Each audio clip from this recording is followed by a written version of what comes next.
We finished decoding the informant's report. That floating kid we've run into a few times now. Looks like he was a test subject in clinical experiments. The Soviets called him the Third Boy. The Third Boy was brought to a lab on the outskirts of Moscow from Czechoslovakia, after which he was due to be sent to a research center in Leningrad, then Siberia, and finally an academic town in Novosibirsk.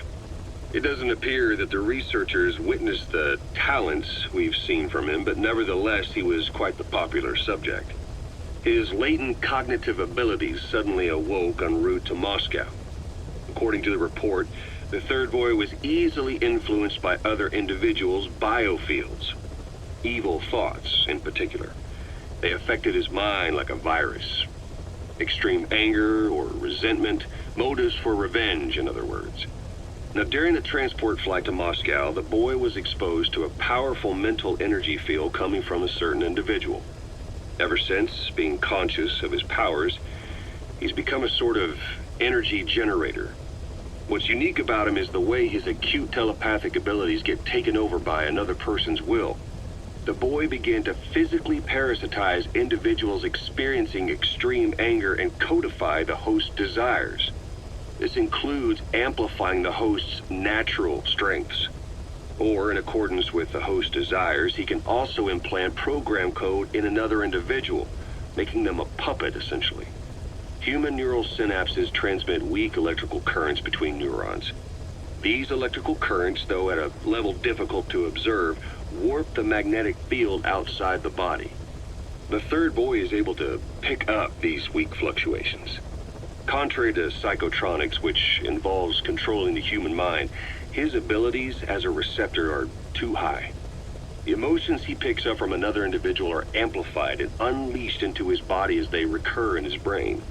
They turn into microwaves, which then affect the physical world, triggering paranormal phenomena like the spontaneous combustion of organic matter or psychokinesis, moving an object without touching it.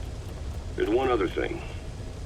While he's parasitizing a host, the boy's ego gets shut away, allowing the will of the host to take control of his powers, like some annoying static drowning out your own voice. That means he isn't responsible for what's been happening. Somebody's extreme anger has manifested through the Third Boy's powers in ways none of us could have predicted, which would mean this was going on somewhere around us. Looking back on it, a lot of things make sense now. The man on fire, Sahelanthropus, they both came to life thanks to the Third Boy's powers. Everything has been happening through him as a catalyst. We first saw him in the hospital on Cyprus.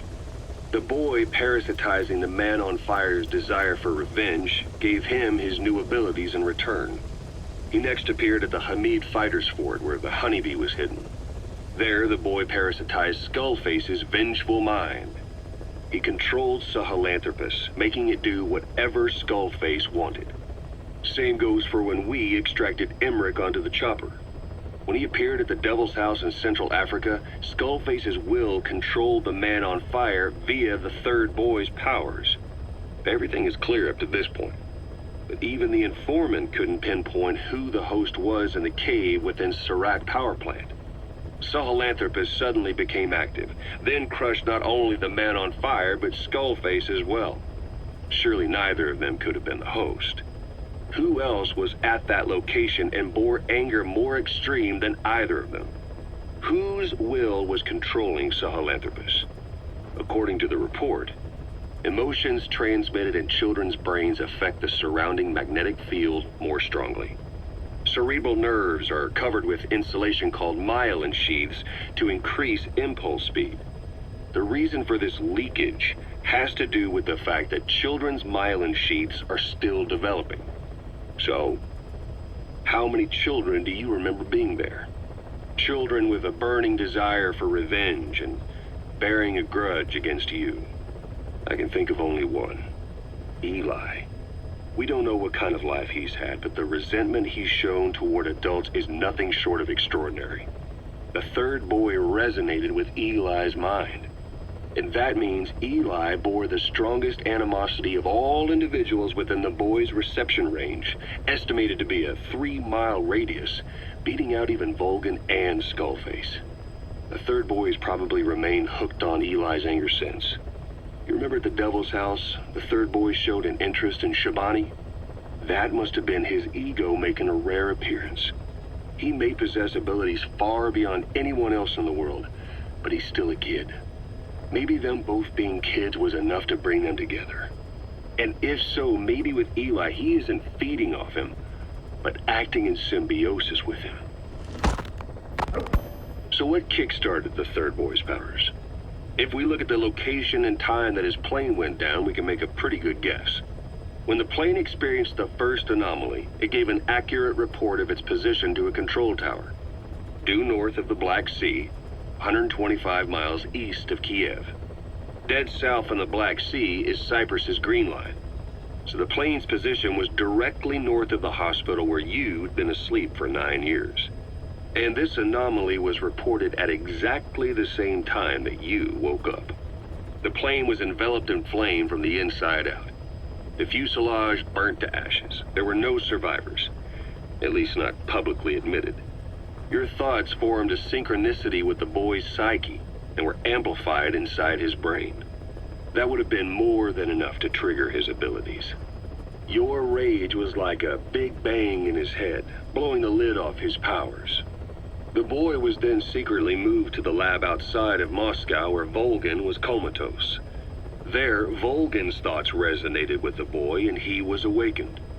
Vulcan became the man on fire, hell-bent on getting revenge on you. His instincts led him straight to you.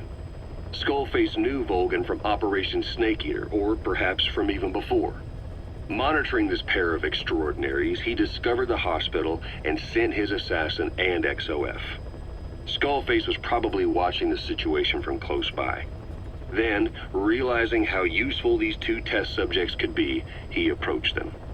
Reacting to Skullface's thirst for revenge, this time the boy let Skullface's will control Vulcan. Vulcan, at times driven by personal revenge, at times through Skullface's will, kept on moving, though his body was little more than dead meat. Perhaps there were moments where even your thoughts affected him as well. But without the boy's power, it was like the plug had been pulled from the socket. Everything was powered by anger, malice, revenge. This is how the end of the report sums things up.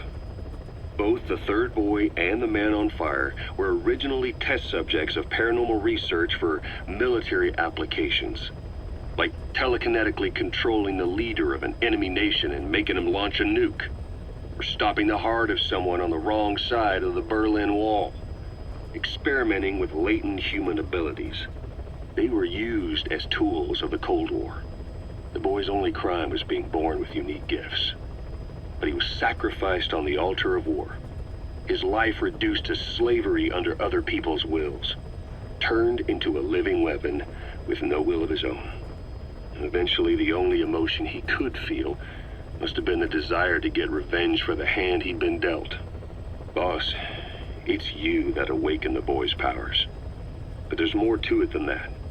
I guess the anger emanating from you was something he could truly relate to.